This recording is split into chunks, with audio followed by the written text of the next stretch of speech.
태국 방콕 라자망갈라 스타디움에 울려 퍼진 종료 휘슬은 단순한 경기 종료 신호가 아니었다. 그것은 한 세대의 꿈이 무너지는 소리였고 태국 축구가 오랫동안 붙잡고 있던 자존심이 산산이 흩어지는 순간이었다. 경기가 끝난 지 하루가 훌쩍 지났지만 미소의 나라라는 별명과는 달리 태국 축구 팬들의 얼굴에서는 아직도 웃음이 돌아오지 않고 있다. 전반 45분이 끝났을 때 모든 시계는 태국을 향해 있었다. 2에서 0, 홈 경기, 만원 관중, 황금세대라 불리던 U22 대표팀. 그 어떤 시나리오도 이들이 패배할 것이라고 말하지 않았다. 그러나 후반전은 축구가 얼마나 잔혹한 스포츠인지를 다시 한번 증명했다. 베트남 U22는 무너지지 않았고 태국은 버티지 못했다. 결과는 2에서 3, 충격적인 역전패. 금메달은 그렇게 태국의 손을 빠져나갔다. 경기 다음날 태국 축구협회의 기자회견장은 장례식장에 가까운 분위기였다. 질문 하나하나가 칼날처럼 날아들었고 SNS에서는 감독 교체 요구와 선수들의 멘탈 붕괴를 비난하는 글들이 폭주했다. 바로 그 한가운데 태국 축구계에서 가장 영향력 있는 인물 별표 마담팡 노알판 남삼 별표 이 단상에 올랐다. 밤을 거의 뜬 눈으로 지샌 듯한 얼굴. 그러나 그녀의 눈빛은 흔들리지 않았다. 형식적인 사과도 심판 판정이나 잔디 상태를 핑계로 삼는 변명도 없었다. 그녀는 예상과 전혀 다른 방향으로 말을 시작했다. 우리는 베트남에게 진 것이 아닙니다. 순간 기자회견장은 숨을 삼켰다. 우리는 한국인에게 졌습니다. 정확히 말하면 한국 감독의 머리에 졌습니다. 이 한 문장은 단순한 패배 분석이 아니었다. 그것은 태국 축구 수뇌부가 스스로의 한계를 인정한 선언에 가까웠다. 마담팡은 태국 선수들의 투지와 능력을 먼저 옹호했다. 점유율, 활동량, 개인 기술, 수치와 장면 모두 태국이 밀리지 않았다는 것이다. 문제는 체력도 정신력도 아니었다. 문제는 벤치였습니다. 그녀의 시선은 자연스럽게 베트남 쪽을 향했다. 그곳에는 김상식 감독이 있었다. 마담팡은 후반전 초반에 이루어진 베트남의 교체를 승부의 분기점으로 지목했다. 탄과 반투안의 투입. 그것은 단순한 선수 교체가 아니라 태국 수비 시스템의 약점을 정밀하게 해부한 수술과도 같았다는 평가였다. 전반 내내 오버래핑을 반복하며 에너지를 소모한 태국의 윙백. 김상식 감독은 그 피로 누적을 정확히 읽었다. 후반 시작과 동시에 속도와 침투를 강화했고 태국의 측면은 순식간에 붕괴되기 시작했다. 탄의 결승골은 우연이 아니었다. 그 골은 이미 전술보드 위에서 완성된 장면이었다. 마담팡은 이 대목에서 말을 멈추고 잠시 숨을 고른 뒤 더 본질적인 이야기를 꺼냈다. 전술 이상의 문제, 바로 정신의 변화였다. 두 골을 먼저 내준 상황에서 어제의 베트남은 흔들리지 않았습니다. 과거라면 동남아 팀들은 공황 상태에 빠졌을 것이라는 냉정한 자기 비판.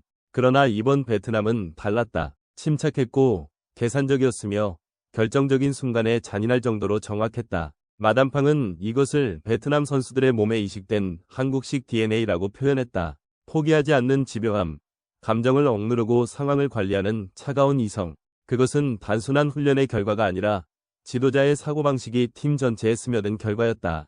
이 대목에서 자연스럽게 비교 대상이 언급됐다. 베트남 축구의 상징이었던 박항서 감독이다. 마담팡은 솔직하게 털어놓았다. 박항서 감독이 베트남을 떠났을 때 태국 축구계 내부에는 안도감이 있었다고, 긴 악몽이 끝났다고 생각했다는 것이다. 하지만 제가 틀렸습니다. 김상식 감독은 박항서 감독과는 또 다른 유형의 위협이라는 평가였다. 더 젊고 더 빠르게 적응하며 전술적 유연성이 훨씬 뛰어나다는 것이다. 박항서가 수비 조직을 통해 베트남의 기초 체력을 다졌다면 김상식은 그 토대 위에 변칙적인 공격과 심리적 우위를 더 씌웠다. 결과는 연속 우승이라는 냉혹한 성적표로 나타났다. 이 발언이 특히 인상적인 이유는 패배한 쪽의 수장이 상대를 깎아내리는 대신 스스로를 해부했다는 점이다. 우리는 감정으로 축구를 했고 그들은 이성으로 축구를 했다. 이 문장은 단순한 경기 총평이 아니라 태국 축구가 앞으로 어디로 가야 하는지를 묻는 질문처럼 들린다. 개인적으로 이 기자회견을 보며 가장 강하게 느낀 감정은 두려움과 존경이었다. 한국 지도자들이 아시아 축구에 남기고 있는 흔적은 이제 일시적인 유행이 아니다. 그들은 전술을 수출하는 것이 아니라 사고방식과 승리의 구조를 이식하고 있다. 한 팀이 강해지는 것이 아니라 한 나라의 축구가 다른 차원으로 이동하는 것이다. 태국의 패배는 우연이 아니다. 그리고 베트남의 승리도 기적이 아니다. 이것은 준비된 변화와 그렇지 못한 변화의 차이이며 지도자가 팀의 운명을 어디까지 바꿀 수 있는지를 보여주는 살아있는 사례다. 라자망갈라 스타디움에서 무너진 것은 단지 태국 U22위 리드가 아니었다. 그것은 이 정도면 충분하다는 아니람이었고 과거의 성공 경험에 기대고 있던 태국 축구의 관성이었다.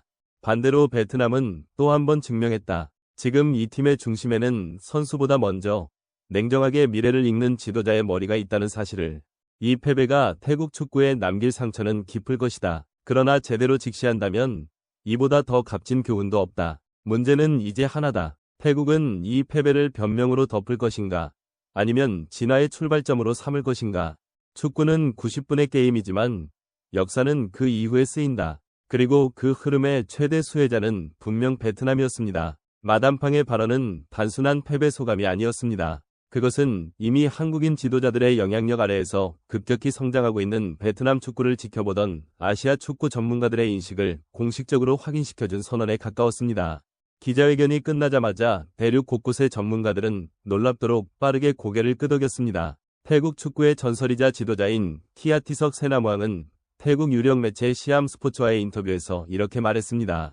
마담팡의 말이 맞다. 나는 현역 시절 한국 팀들을 직접 상대해봤다. 그들에게는 개인 기량 이전에 무너지지 않는 규율이 있었다. 김상식 감독은 그 규율을 베트남 선수들의 기술과 결합시켰다. 그는 잠시 말을 멈춘 뒤 뼈아픈 현실을 덧붙였습니다. 태국에는 재능 있는 선수들이 많다. 하지만 체스판 위에서 흐름을 바꿀 수 있는 장군 같은 감독은 없다. ESPN 아시아의 축구 분석가 스티브 다비 역시 같은 결론에 도달했습니다. 차이는 위기 관리 능력이었다. 태국은 2대0으로 앞서고도 감정적으로 공격에만 몰두했다. 반면 베트남은 밀리는 상황에서도 냉정하게 전술을 수정했다. 그것이 감독의 역량이다. 김상식은 상대 벤치를 완전히 압도했다. 그는 베트남이 현재 누리고 있는 가장 큰 자산을 이렇게 표현했습니다. 베트남 축구는 K리그 최고의 두뇌들을 보유하고 있다.